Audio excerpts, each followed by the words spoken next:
The Morgan Report with David Morgan. This is David Morgan, morganreport.com, with the weekly perspective for the week ending 15 January 2021. Well, there isn't a lot to talk about this week outside of the politics, so I'll try to stay off of that topic. And on to a couple things. The stock market, not much comment. We're sitting in that very overvalued situations across the board. And this is not a surprise. It's been that way for some time. And to forecast whether it's going to remain there or not remains to be determined. You can make an argument either way, but I'm going to pass on that and just say we're sitting in bubble territory in the stock market, generally speaking. The metals have had a very big up and down. This last week or so, there's been a lot of paper selling in the gold market. It fell back and then it reasserted itself. It's been hit a couple of times. Silver, the same situation. And basically we're in a tug of war between the bulls and the bears, meaning that there's almost as much buying pressure as there's selling pressure, and it ebbs and flows. I still think the first quarter of this year, 2021, will be overall bullish for the metals. And so today I want to finish off a very short weekly perspective with something that came from Metals Focus, posted on the Silver Institute. And this is titled, Silver Consumption in the Global Automotive Sector to Approach 90 Million Ounces by 2025. And that's, as we know, 4 years from now. Automakers today are increasingly relying on silver to enable the vast technological advances incorporated into modern vehicles. This has resulted in another powerful demand center for silver, with projections of nearly 90 million ounces of silver absorbed annually in the automotive industry by 2025. Notably, by this time, this will rival silver consumption in the photovoltaic industry. In other words, the amount of silver used in solar panels will be equal to the amount in this automotive industry. The forecast for solar, by the way, is 98 million ounces per year this year.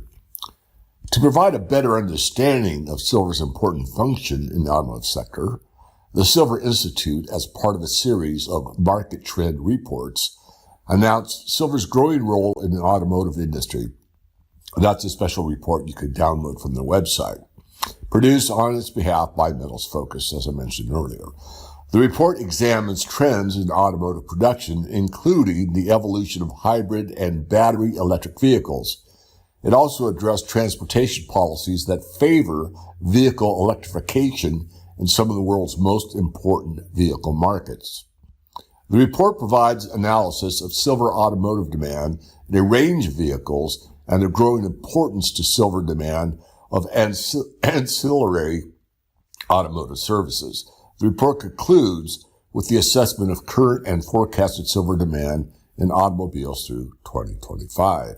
Key takeaways of the report include silver's widespread use in automotive reflects its superior electrical properties, as well as its excellent oxide resistance and durability under harsh operating conditions. Silver is used extensively in vehicle electrical control units that manage a wide range of functions in the engine and main cabin. These functions include, among others, infotainment, nav systems, electrical power, power steering, and vital safety features such as airbag deployment systems, automatic braking, security, and driver alert systems.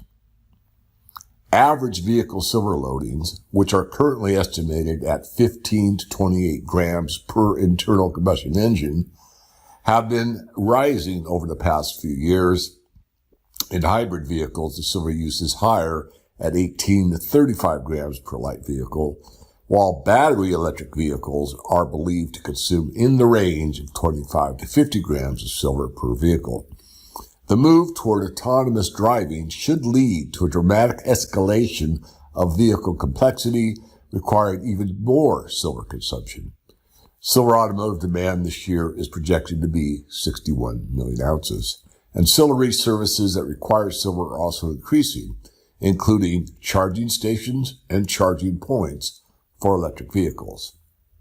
And the acceptance of electric vehicles is gaining momentum as an increasing number of countries adopt policies that support the EV industry. So that's going to wrap it up this week. Remember, there's nothing more powerful than the truth. And as a brief reminder, a week from yesterday, Thursday, will be the 21st of January, 2021. By that time, we should have a more clarification of this political conundrum going on in the United States. But on top of that, I want to remind everybody that that will mark the 41st year from the all-time high silver price of $850 an ounce in the spot market. Now, to reach that same amount in inflation-adjusted dollars from 1980, 41 years later, would take approximately a price over 10,000 in current currency terms in order to equal what 850 was worth 41 years ago. So that's something to bear in mind outside of everything going on around the election. Remember, there's nothing more powerful than the truth. And the truth right now is somewhat subjectively. I like to be objective, but both gold and silver particularly are undervalued when compared to the amount of currency that has been printed over the last 4 decades. I'll leave it there this week. I'll be back with you next week with another update from the Morgan Report. This is David Morgan, morganreport.com.